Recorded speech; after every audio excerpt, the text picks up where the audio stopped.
Deputy CM Pawan Kalyan రాజమండ్రిలో పర్యటించిన సందర్భంగా కార్మికుల సమస్యలపై వినతి పత్రాన్ని ఇవ్వడానికి ప్రయత్నించారు మున్సిపల్ కార్మికులు. కార్మికులను పట్టించుకోకుండా పవన్ కళ్యాణ్ వెళ్లిపోయారంటూ నిరసనకు దిగారు. రెల్లి కులస్తులు నా కుటుంబం అన్న పవన్ కళ్యాణ్ తమ గోడును వినకుండా వెళ్లిపోయారని ఆగ్రహం వ్యక్తం చేశారు. రాబోయే పుష్కరాలకు కార్మికుల సంఖ్య పెంచి పనికి తగ్గ సమాన వేతనం ఇవ్వాలని డిమాండ్ చేశారు మున్సిపల్ కార్మికులు.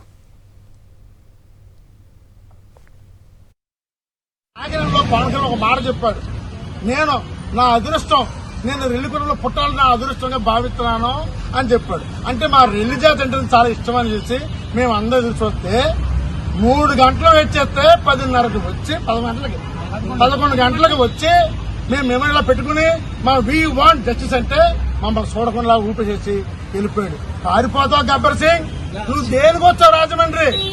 గోదావరి పుష్కరాలకి గోదావరిలో చూస్తావు ఇలాగా వచ్చావా? కాదు కదా. ఈ పుష్కరాలు ఇక్కడ విజయవంతంగా జరగాలంటే మేము అందరం అక్కర్లొద్దా? మా జాతి అక్కర్లొద్దా? మేము చూడవద్దా? డ్రైనేజీలు తీయొద్దా? చెత్త ఎత్తొద్దా? కుక్కలు చచ్చిపోతే మీరు తీయొద్దా? మేము మీకు అక్కర్లొద్దా?